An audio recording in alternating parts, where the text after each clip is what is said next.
উদ্যত সেই তরোয়ালের ওপর লাল ছোপটা প্রসারিত হয়ে আরও একটু নিচে নেমেছে। আমি আঙুল দিয়ে জোরে জোরে ঘষলাম, কিন্তু লাল দাগটা উঠল না। আমি বাক্সটা খুলে পুতুলের কোমরের খাপ থেকে খুদে তরোয়ালটা তুলে ধরলাম। আমার সর্বাঙ্গ যেন অবশ হয়ে গেল। সেটারও ডগায় রক্তের মতো লাল ছোপ।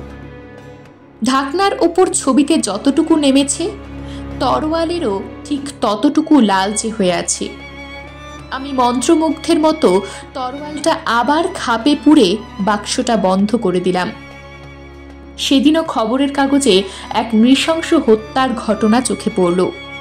দুটো হত্যাই যে একই ধরনের এবং একই লোক বা দলের কাজ, সে বিষয়ে পুলিশের সন্দেহ নেই। আমার মনে একটা ক্ষীণ সন্দেহ উকি দিতে লাগলো।